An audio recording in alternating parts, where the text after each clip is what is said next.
चाहिँ take point web development कम्पनीको website update गरेका छौँ। अपडेट चाहिँ के भएको छ भने हामीले आज चाहिँ युजर ड्यासबोर्ड र युजर लगइन र युजर रजिस्टर गर्ने सिस्टम बनाएका छौँ।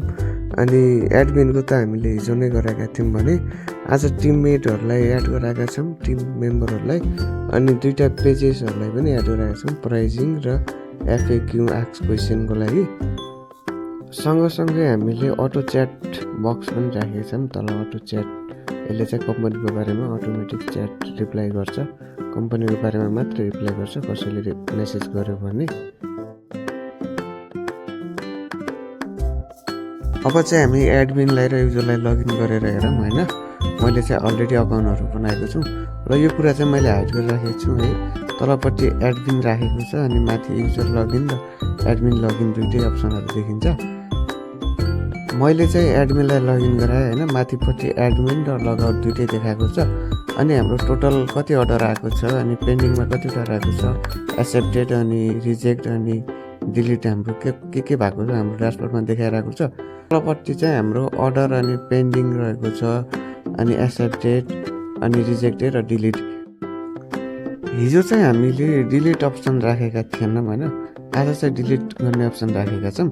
अनि डिलिट चाहिँ कस्तो अवस्थामा हुन्छ भने युजरले कुनै कुरा अर्डर गरेको छ या चित्त बुझेको छैन भने उसले चाहिँ डिलिट गर्ने अप्सन पाउँछ। अब चाहिँ हामी युजरलाई लगइन गरेर हेरौँ है। युजर लगइन गर्नु पर्यो। अनि युजरको सुरुमा चाहिँ हाम्रो युजरको माथि लगआउट र भ्यू प्रोफाइल रहेको छ। अनि यता चाहिँ हाम्रो वेलकम भनेर युजरको नाम डिस्प्ले गराएको छौँ। अनि युजरले कतिवटा टोटल अर्डर गरेको छ, पेन्डिङ, रिजेक्टेड होइन, एक्सेप्टेड सबै कुरा देखाएको छौँ। सेम एडमिनको जस्तै ड्यासबोर्ड गराएका छौँ। अनि यसमा चाहिँ साइडमा हामीले क्लिक गर्ने बित्तिकै डिलिट पनि हुन्छ। अनि यसमा साइडमा चाहिँ डिलिट अप्सन पनि राखेका छौँ। अनि यसमा क्लिक गर्ने बित्तिकै प्रोजेक्टको पुरै डिटेलहरू भ्यू हुन्छ है। डिलिट अप्सनमा क्लिक गरेपछि चाहिँ हाम्रो कन्फर्म डिलिट हुन्छ।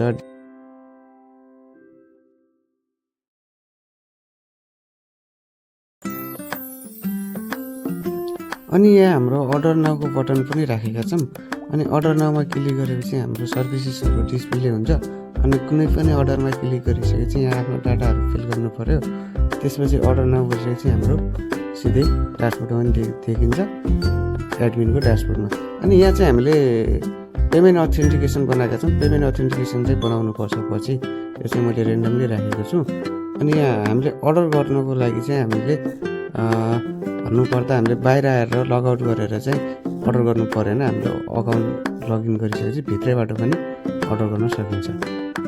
हाम्रो चाहिँ यहाँ भ्यू प्रोफाइलमा क्लिक गरिसकेपछि युजरको डिटेल देखिन्छ। अनि एडिट गर्न पनि मिल्यो अनि पर्मानेन्टली चाहिँ डिलिट गर्न पनि मिल्यो है।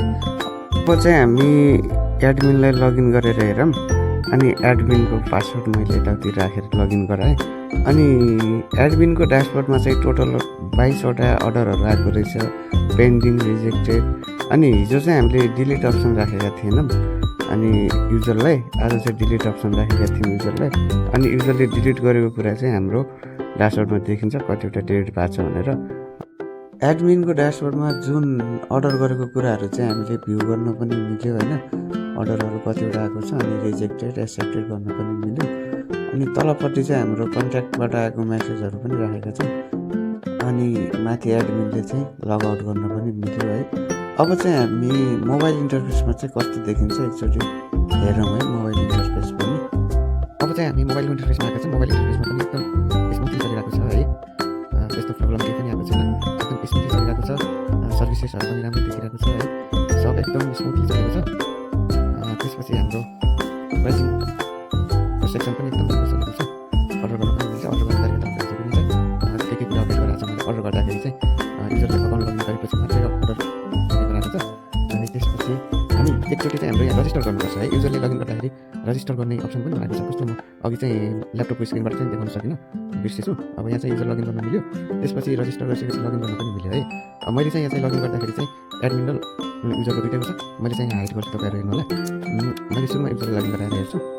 ल, युजर लगइन भइसकेपछि हाम्रो युजरले कतिवटा अर्डर गरेको रहेछ, लगइन भइसकेपछि चाहिँ हामीले युजरको नाम सर्वसुरुमा वेलकम भनेर आउँछ अनि युजरले भ्यू गर्न पनि मिल्यो अनि युजरले टोटल कतिवटा अर्डर गरेको रहेछ पेन्डिङमा होइन एक्सेप्टेड रिजेक्टेड कति भएको छ अनि अहिलेसम्म के अर्डर गरेको छ सबै कुराहरू देखाउँछ है त्यसपछि चाहिँ हाम्रो युजरले आफ्नो प्रोफाइल लगइन गर्दा पनि आफ्नो सबै कुराहरू डिटेल राम्रैसँग देखाएको छ त्यसपछि अब युजरलाई लगइन भइसकेपछि अब चाहिँ मैले युजरलाई लगइन गराएर एडमिनलाई लगइन गर्छु एडमिन लगइन गर्नको लागि पनि मैले तलपट्टि एडमिन भन्ने अप्सन छ एडमिनमा मैले क्लिक गरेँ अनि एडमिन मैले पनि यहाँ पनि मैले हाइड गराउँछु है एडमिन लगइन हुन्छ एडमिन लगइन भइसकेपछि एडमिनकोमा टोटल कतिवटा आएको छ अनि रिजेक्टेड सबै कुराहरू देखाउँछ अनि भ्यू गर्न पनि मिल्यो आएको डिटेलहरूलाई भ्यू गर्न रिजेक्ट गर्न मिल्यो सबै कुराहरू सिम्पली चलेको छ राम्रोसँग सिस्टम राम्रो बनेको छ सिस्टम राम्रै बनेको छ एडमिनको पनि मोबाइलमा पनि ट्याब्लेटमा पनि कम्प्युटरमा पनि ल्यापटपमा पनि सबै स्क्रिनमा एकदम स्मुथली चल्छ है